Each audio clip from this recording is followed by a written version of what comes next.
Hello दोस्तों, कैसे हो? आपका स्वागत है तिरपान स्टडी सेंटर में। आज जो हम करने जा रहे हैं सोशोलॉजी का टॉपिक। आज जो सोशोलॉजी के टॉपिक करेंगे वो कई मायने में बहुत इंपॉर्टेंट है। तो चलिए देखते हैं हमारा आज टॉपिक क्या है। जो टॉपिक आज है अत्यंत महत्वपूर्ण है, सामाजिक परिवर्तन के कारक। कहते हैं सामाजिक परिवर्तन एक जटिल और जो है बहुमुखी प्रक्रम है, क्योंकि एक क्षेत्र में हुआ परिवर्तन सामाजिक जीवन के दूसरे क्षेत्र को सदैव ही प्रभावित करती है। इसलिए तब यह वांछनीय होगी और सामाजिक परिवर्तन की प्रक्रिया का जो है स्वायत्त दृष्टिकोण ग्रहण किया जाए। देखिए, ये बात यहाँ पर कई मायने में इंपॉर्टेंट बात बताई गई है कि अगर एक क्षेत्र में अगर कुछ परिवर्तन देखने को मिलता है तो इसका प्रभाव जो है दूसरे क्षेत्र पे सदैव ही देखने को मिलेगा। इसमें कोई दो राय नहीं है, कोई इसमें अलग विचारधारा नहीं है, क्योंकि अगर कहीं कुछ चेंजेस होती है तो इस पर हर एक जीवन पे कुछ न कुछ प्रभाव पड़ेगा। तो यही बात यहाँ पर बताने की कोशिश किया जा रहा है कि इससे उन विभिन्न तत्वों की भूमिका को स्पष्ट रूप से समझने में सुविधा होगी जिनकी इस प्रक्रिया पर सामूहिक प्रभाव पड़ता है। यानी अगर समाज में कुछ चेंजेस होता है तो उसके दूसरे भी समूह पर उसका प्रभाव देखने को जरूर मिलेगा। ठीक है, तभी हम घटित होने वाले विभिन्न परिवर्तनों को सराहना कर सकेंगे और उन्हें समझ भी सकेंगे, और इन परिवर्तनों में निहित विभिन्न तत्वों को जो है समावेश एवं कारक प्रभावों की पहचान भी कर सकेंगे। तो इसमें कहते हैं दो बात नहीं है कि अगर हम कोई भी कारक अगर प्रभाव डालता है तो उन कारकों का जो है हम पहचान भी हमारे लिए बहुत ही सुविधाजनक हो सकता है और हम इसको पहचान भी सकते हैं। कहते हैं सामाजिक परिवर्तन विभिन्न तत्वों के कारण घटित होती है। इसमें से कुछ जो है यहाँ पर दिया भी गया है। तो कहते हैं, देखिए बहुत इंपॉर्टेंट बात आ रहा है हमारे समक्ष कि सामाजिक परिवर्तन विभिन्न तत्वों के कारकों के कारण घटित होती है। तो कौन कौन से कारक हैं, चलिए देखते हैं। कहते हैं यहाँ पर अगर पहला कारक की बात करें तो अंतर जनित होती है, जिसमें जो है संबंधित समाजों के आंतरिक भाग होता है, और एक होता है वही जनित यानी बाहरी क्षेत्र। बात जैसे क्वेश्चन से ही समझ में आ रहा होगा आपको कि अंतर यानी अंदरी, बाहरी मतलब बाहरी। कहते हैं आंतरिक तत्वों का संबंध मूल्य, ढांचागत सुविधाएं, लोगों में उनका विभाजन तथा समुदाय का उन तक पहुँच से होती है। सामाजिक परिवर्तन पुराने और युवा, साक्षर और निरक्षर, शहरी और ग्रामीण के विभिन्नता पूर्ण जीवन मूल्य के कारण उत्पन्न अंतक्रियाएं और संघर्ष सदैव ही घटित होती रहती है। यानी समाज में अगर है तो जीवन मूल्य के कारण जो है कई तरह के जो है संघर्ष यहाँ घटित होती है, और ये कोई दो राय नहीं है। कहते हैं अगर देखा जाए सामाजिक परिवर्तन पुराने जो युवा, साक्षर और निरक्षर, शहरी और ग्रामीण जीवन में काफ़ी अलग देखने को मिल सकता है। कहते हैं परिवर्तन के बाहरी तत्व एक समाज की उन शक्तियों को प्रभाव पर बल देते हैं जो मानव को जो है बलबूते को बाहर है, जैसे प्राकृतिक आपदा, अप्रकोप तथा प्रौद्योगिकी में अप्रत्याशित विकास। यानी सामाजिक देखिए परिवर्तन उन चीज़ों को अलग ही रखती है क्योंकि वो मानव के बलबूते से बाहर होते हैं, यानी मानव उस पर किसी प्रकार का प्रभाव नहीं डाल सकता। जैसे प्राकृतिक आपदा हो गया, प्रकोप हो गया, औद्योगिक अप्रत्याशित विकास हो गया। कहते हैं अब इन तत्वों को लेते हैं जो सामाजिक परिवर्तन को प्रभावित करते हैं। इसी पाठ से हम तत्वों के अध्ययन भी करेंगे। यानी जो चीज़ें हमें काफ़ी प्रभावित करता है, जो हमारे बस पे होता है, हमारे बलबूते हो सकते हैं, तो उसको ही यहाँ पर जो है हम कारक पे चर्चा करेंगे। जैसे कि पहला तो यही आता है जन्म मृत्यु की सांख्यिक संबंध यानी डेमोग्राफिक, यानी उसका दूसरा है प्रौद्योगिकी, उसके बाद है सांस्कृतिक, उसके बाद है राजनीतिक, आर्थिक और शैक्षिक। देखिए ये जो 6 पॉइंट है कई मानने में इम्पोर्टेंट है, जिसकी वजह से समाज में काफ़ी प्रभाव देखने को मिल सकता है, और ये प्रभाव जो है हमारे बलबूते पे डिपेंड है, यानी ये प्राकृतिक नहीं है जो है, ये हम चाहें तो खुद रोक भी सकते हैं क्योंकि ये जो है हमारे वश के अंदर होता है। लेकिन कुछ जो प्राकृतिक चीज़ें होती हैं जो हमारे वश में नहीं होती है। अब जो हमारा सबसे पहला टॉपिक यहाँ पर जो आया है, जो कि हमने इसकी बात किया था, ठीक है, इसमें जो कारक फैक्टर के रूप में आया है, ठीक है, वह है सामाजिक परिवर्तन के जन्म मृत्यु सांख्यिकीय डेमोग्राफिक तत्व। यानी जन्म मृत्यु में जो है सामाजिक परिवर्तन किस प्रकार देखा जा सकता है, तो इसके विषय में यहाँ हम चर्चा करेंगे। देखा जाए तो जन्म मृत्यु सांख्यिकीय तत्व जो है डेमोग्राफिक फैक्टर से हमारा तात्पर्य उन तत्व से है जो प्रभावित पीड़ितों की संख्या, संरचना, चुनाव और आनुवांशिक गुणों का जो है निर्धारण सदैव करते हैं। यानी अगर आप डेमोग्राफिक कुछ भी जनसंख्या अगर आप खींचना चाहते हो, चाहे जन्म चाहे मृत्यु दर का, तो इसके लिए आपको संख्या, रचना, चुनाव और जो है आनुवांशिक गुणों का निर्धारण करना अत्यंत महत्वपूर्ण बन जाता है, क्योंकि तभी हम डेमोग्राफिक जो है पिक बना सकते हैं और अपने जो है एनालिसिस को यहाँ रिप्रेजेंट भी कर सकते हैं।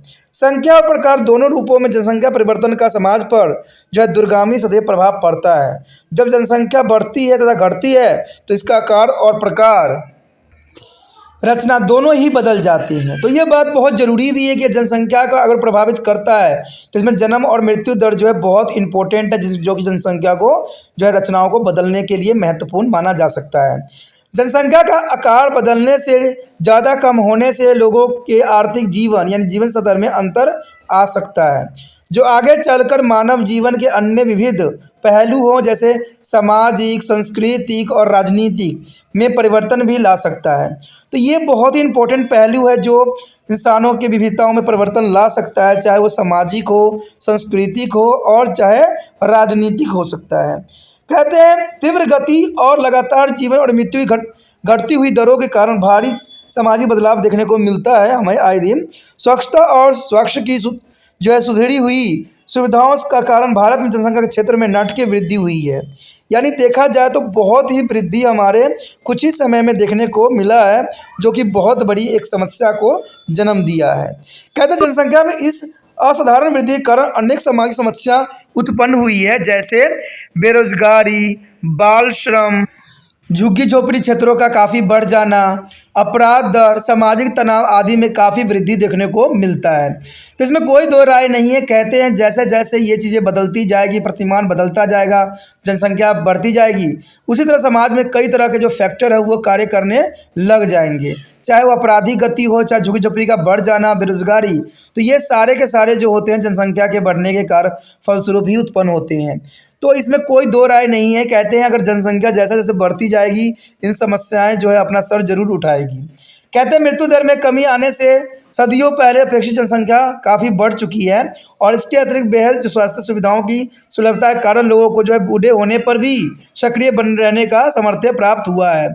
इसे सामाजिक दृष्टिकोण और विश्वास में सख्त दिखाई देने वाला जो है परिवर्तन यहाँ पर देखने को मिला है। तो इसमें कोई दो राय नहीं है कि मृत्यु दर में कमी आने से जो है बहुत काफ़ी यहाँ पर बदलाव देखने को मिला है। कहते हैं बहुत सी सुविधाएं जो है बहुत छोटी पड़ गई है, ठीक है, बहुत सक्रिय बन गई है। कारण क्या है कि जनसंख्या वृद्धि दर बढ़ती चली जा रही है और इन जनसंख्या के जो है आवश्यकताओं की पूर्ति करने के लिए हमें दूसरे देशों पे आश्रित होना पड़ रहा है। तो ये बहुत बड़ी विडंबना है। आज जनसंख्या जो है नियंत्रण करना सबसे बड़ा जो है दायित्व बन गया है प्रत्येक व्यक्ति का। कहते हैं जब जनसंख्या में वृद्धि जीवन स्तर के समक्ष एक चुनौती बनती है तो इसे लोगों के दृष्टिकोण में परिवर्तन प्रेरित ही होता है। लोग अधिक खुले मन से जो है गर्भ निरोधक का प्रयोग करते हैं, एक बच्चे के परिवार के आदर्श को अपनाते हैं और किन्हीं दंपत्ति द्वारा तो बस एक बच्चा गोद लेने का भी निर्णय ले लिया जाता है। तो ऐसा देखा भी गया है। कहते हैं जनसंख्या वृद्धि बहुत स्तर से बढ़ रहा है, लेकिन बहुत ये बात को हम नेगेटिव ही नहीं ले सकते, कई मायने में पॉजिटिव भी है। कई क्षेत्रों में ये भी देखने को मिला है कि जो पारिवारिक व्यक्ति हैं वो सिर्फ एक बच्चे को जन्म देने में ही खुशी मानते हैं और कई जगह पर तो गर्भ निरोधक का भी उपयोग जो है धड़ल्ले से हो रहा है जिससे गर्भ न बन सके। और साथ में कई लोगों की विचारधारा ये भी होता है कि वो सिर्फ एक ही बच्चे को गोद लेते हैं। तो कहते हैं हमारे समाज में बहुत तरह के लोग रहते हैं और सबका विचारधारा एक जैसा नहीं होता है। किसी का विचारधारा जग कल्याण के लिए होता है और किसी का विचारधारा जो होता है जग कल्याण के विरुद्ध होता है। जैसे आपको पता ही है कि मैंने कितना बार भी कहा है, कई बार कहा है कि जितना हो सके इस वीडियो को जो है सोशोलॉजी के स्टूडेंट तक पहुँचाने में आप तिरपान स्टडी सेंटर का सदैव सहायता करें। लेकिन कुछ बच्चे करते हैं, कुछ बच्चे देख के इग्नोर कर देते हैं। तो यही बात यहाँ पर भी आता है। कहते हैं हमारे समाज में बहुत से लोग समझदार भी हैं और बहुत से लोग जो हैं इन विचारधाराओं को नहीं अपनाते हैं। तो ये बहुत बड़ी अपनी जगह पर बात बन जाती है। कहते हैं यदि हमने जन्म दर में तुलनात्मक कमी लाकर देखा होता तो इसका अर्थ यह होता कि हमारा जीवन स्तर अधिक ऊंचा होता, क्योंकि जन्म दर में तुलनात्मक कमी आएगा तो कहते हैं कि हमारा जीवन स्तर भी ऊंचा होगा, क्योंकि इससे हमें ये भी एक सुरक्षा मिल जाता है कि अगर एक भी बच्चा जन्म लेता है तो हम उसी को ही जो है आगे अपना जो है औलाद बना के संतान के जो है आगे चला सकते हैं। तो इसमें कोई दो राय नहीं। कहते जीवन स्तर जितना ऊंचा होगा महिलाओं के बार बच्चा धारण करने की जो है कष्टसाध्य अवस्था से मुक्ति भी मिलेगी, क्योंकि कहते हैं बच्चे को जन्म देने में कई तरह के जो महिलाओं की जो है सब प्रताड़ना होती है। यानी कई जगहों पर तो ये भी देखने को मिला है कि महिलाओं की मृत्यु तक इवन हो गई है। तो ये कष्टदायक जो अवस्था उनको मिलती है बहुत ही दुखदायक होता है और इसमें कम से कम बच्चे को जन्म दे तो उनके लिए और भी सही रहता है। छोटे बच्चों की और बढ़िया देखभाल भी साथ साथ संभव हो जाता है, क्योंकि एक बच्चों का देखभाल करना कई मायने में सही भी होता है। एक अधिक स्वास्थ्य समाज का निर्माण भी हो जाता है और वास्तव में उस स्थिति में कुछ संख्या में जो है नवयुवक कार्य करने के लिए उपलब्ध भी हो जाएंगे। कहते हैं अगर वृद्धि होती हुई जो है बड़ी संख्या का भरण पोषण करेगा तो इससे बड़ी प्रॉब्लम भी रहेगी। इसलिए देखा जाए तो कहते हैं कि कम बच्चे सबके लिए जो है सुखदायक होगा, चाहे गर्भवती महिला हो, चाहे जिस देश की जनसंख्या हो, तो इन दोनों पर प्रभाव पड़ेगा। क्योंकि कहते हैं कि कई जगहों पर तो ये भी देखने को मिला है कि जो है औरतें होती है बच्चों को जन्म देते समय जो है उनकी मृत्यु हो जाती है। तो कहते हैं ये बार बार कष्ट सहना उनके लिए जो है स्वास्थ्य पर भी जो है विपरीत प्रभाव डालता है। कहते हैं जनसंख्या वृद्धि शारीरिक स्वास्थ्य के स्तर पर लोगों की जो है जीवन शक्ति के मध्य भी एक खास संबंध है। तो ये बहुत जरूरी बात है कि जनसंख्या वृद्धि जो है शरीर के स्तर पर भी लोगों को जीवन शक्ति के मध्य भी एक खास संबंध स्थापित करता है। भोजन करने वाले मुखों की जो है वृद्धि के साथ ही गहन कुपोषण और तत्व संबंधी रोगों में वृद्धि होना सहज सी बात है। आज अगर हम देखें तो भारत में जो है कुपोषण के जो है शिकार कई हजार बच्चे हैं, जिसको गिनना शायद संभव ही नहीं है। और ये बात सरकार भी जानती है, हम भी जानते हैं, सब जानते हैं, लेकिन फिर भी जो है बच्चों की जनसंख्या बढ़ाने में जो है हम अग्रसर होते हैं। इसे पुण्य शारीरिक सुस्ती और अक्षमता, उदासीनता तथा साहस में कमी भी आती है। इन सब का प्रभाव जनसंख्या गुणवत्ता, सामाजिक ढांचे और समाज संस्थाओं पर भी काफ़ी पड़ता भी है। तो इसमें कोई बात इसमें अलग नहीं है। इन सब का प्रभाव जनसंख्या गुणवत्ता और सामाजिक ढांचे और समाज संस्थाओं पर भी काफ़ी हद तक पड़ता है। तो इसलिए जो है जनसंख्या वृद्धि किसी भी देश के लिए उचित नहीं है। कहते हैं जनसंख्या वृद्धि करना सबसे बड़ा जो है किसी देश के लिए अर्थव्यवस्था के लिए खतरा माना जाता है। क्योंकि कहते हैं जितना एक व्यक्ति को पूरा हो सकता है उतने 5 व्यक्ति को पूरा करना संभव नहीं होता है। भारत के संदर्भ में हम देखते हैं कि जनसंख्या वृद्धि का परिणाम जो है बेरोजगारी, गरीबी, शहरीकरण, शहरी आबादी में वृद्धि आदि में काफ़ी पाया जाता है। इसके प्रतिफल के रूप में जो है समूचे सभी सुविधाओं का अभाव, एकल परिवार की वृद्धि और जो है ओवर टाइम, निश्चित समय से ज़्यादा देर काम, ये स्पष्ट तौर पर सामाजिक संबंधों में बदल डाला है। यानी जनसंख्या बढ़ने की वजह से लोगों में कई तरह की जो है समस्याएं जो है सर अपना उठा लिया है, चाहे वो बेरोजगारी हो, गरीबी हो या शहरीकरण है, चाहे एकल परिवार की वृद्धि में जो है ओवर टाइम लोगों को करना पड़ रहा है।